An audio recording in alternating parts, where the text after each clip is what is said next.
Усім привіт на моєму каналі. 28 червня український арт-простір сколихнула прекрасна новина. На аукціоні Крістіс Віктор та Олена Пінчуки продали скульптуру Джефа Кунса «Balloon Monkey» за $10,5 мільйонів, аби зібрати кошти на гуманітарну допомогу для українців, а також для важкопоранених під час війни, які потребують термінового протезування та лікування загалом. Герой нашого відео – Джеф Кунс. Давайте разом з'ясуємо, який він найвпливовіший художник світу. Художник, перший шлюб якого був з акторкою фільмів для дорослих, рекордсмен із судових позовів за плагіат, який надихався творчістю української скульпторки. Це та дуже багато інших цікавих фактів з його творчого життя. А також, користуючись нагодою, я хочу подякувати вам за всю вашу активність на моєму каналі, за підписки, за коментарі, за вподобайки. Знаєте, для мене це дуже цінно, оскільки подібна ваша активність допомагає моєму каналу розвиватися швидше. Дякую вам за це. Джеф Кунс народився 1955 року в Йорку, Пенсильванія, США. Освіту здобував у Чикагському художньому інституті та художньому коледжі в Меріленді. Раннє оточення Джефа згадує, що вже в ті роки він виділявся із загальної маси. Після завершення навчання Джеф Кунс зрозумів, що бути успішним художником – задача не із простих. Тоді в нього не вистачало коштів навіть на звичайні фарби, не говорячи уже про якісь більш складні художні матеріали. Якийсь час він працював в музеї сучасного мистецтва МоМА, продавав вхідні квитки. Художник мав успішний досвід роботи брокером на біржі на Уолл-стріт. Художник згадує, що робота на біржі навчила його дуже важливим речам – проникливості та вмінню розуміти психологію. На думку Джефа Кунса, творча діяльність неможлива без цього, тому що мета мистецтва – комунікація та спілкування з людьми. Паралельно він продовжував займатися творчістю, але на початку його творчої кар'єри ні картини, ні інсталяції значного прибутку не приносили. Основний дохід художника був не від творчої діяльності. Художник робив заощадження, які потім витратив на роботи, виставлені 1980 року в новому музеї сучасного мистецтва на Бродвеї. Тоді світу було показано роботи The New, The Pre-New та гумові квіти Inflatables. Мислення Джефа Кунса є дещо нетиповим для багатьох митців. Він не розділяє думку, коли художники кокетують і прикриваються фразами на кшталт «мистецтво не повинно бути матеріальним», воно безкорисливий плід інтелектуальних страждань і тому подібне. Якось ще дитиною Джеф Кунс допомагав своєму тату в його меблевому магазині та вивісив кілька своїх малюночків. Їх купили. Джеф Кунс тоді відчув себе супербізнесменом і отримав колосальне задоволення. На заощадження від роботи на біржі Джеф відкрив арт-фабрику в нью-йоркському Сохо. Корпорація Джеф Кунс LLC. Він найняв працівників, кожному з яких довірив певну роботу. За це його часто порівнюють з Енді Уорхолом. Зараз штат працівників нараховує близько 135 людей, а фабрика має кілька відділів. Кунс створює ескіз виробу. Далі у відділі комп'ютерної графіки професіонали створюють моделі майбутніх скульптур, а потім колектив втілює задум, дотримуючись інструкцій художника. Зазвичай використовують нержавіючу сталь, яку потім фарбують. Завдяки глянцевому покриттю монументальні роботи мають легкий та невагомий вигляд. Але звісно, що на початку творчої кар'єри Джеф Кунс робив усе сам, і йому допомагали лише навіжена фантазія та неймовірні креативні ідеї. В його біографії є ще один цікавий факт.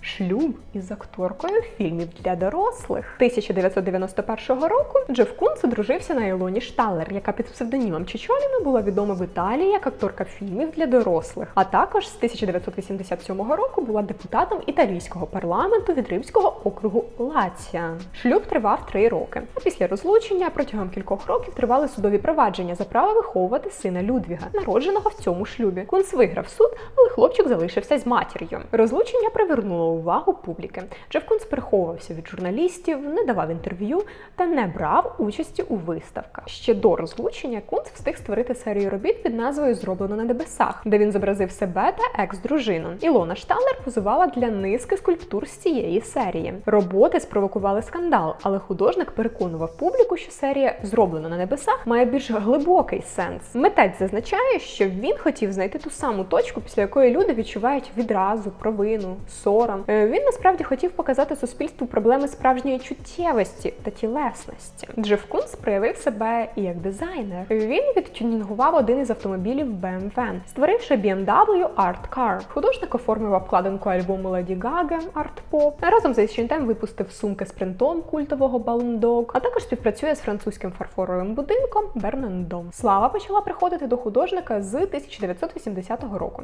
Тоді він створив серію інсталяцій із пилососами. Роботи були виконані в техніці ready-made, яка передбачає використання готових предметів. До речі, вперше ready-made у своїй творчості використав Марсель Дюшан, засновник дадаїзму. Відео про це вже є на моєму каналі. Рекомендую ознайомитися. В той же період була створена серія «Рівновага» 1985-го, яка являє собою інсталяції з баскетбольними м'ячами, які розміщені в скляних ємностях, повністю заповнених водою. Пізніше на світ з'явилася друга версія цієї роботи – 3 м'ячі 50 на 50 бак, де резервуари наповнені водою наполовину. Я передбачаю вашу реакцію на це, але не поспішайте з висновками. Реалізувати цей задум було не так просто. Художник мав ретельно розрахувати співвідношення прісної та солоної води в боксах. З цього приводу він кілька разів консультувався з лауреатом Нобелівської премії Річардом Фейнманом. Дем'ян Герст, найбагатший художник світу, надихнувся плаваючими м'ячами і незабаром створив фізичну неможливість смерті у свідомості живого, уклавши тіла тварин у ємності із формальдегідом. Нагадую, відео про Дем'яна Герста уже є на моєму каналі.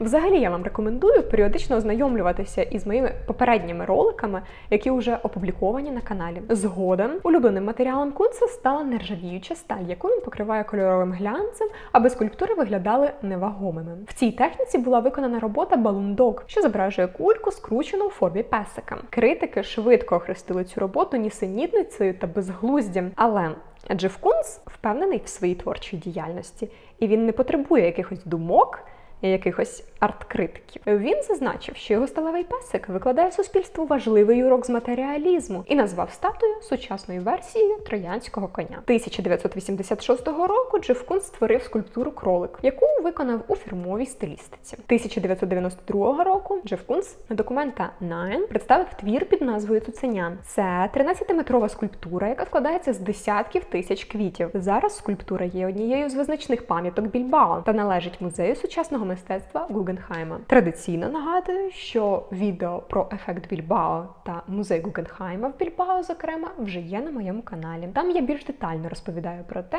як музей зміг змінити долю міста і із звичайного містечка зробити його передовим європейським містом. У 2016-2019 роках митець створив скульптуру «Букет тюльпанів» на прохання колишнього американського посла США у Франції Джейн Хартлі. Він присвятив скульптуру вшануванню пам'яті жертв паризьких терактів 2015 року. На Джефа Кунца неодноразово подавали до суду за плагіат. Це робив колишній креативний директор бренду «Наф-Наф», фотограф Арт Роджерс, вдова фотографа Жана Франсуа Борре. Суд зобов'язував художника виплачувати значні компенсації.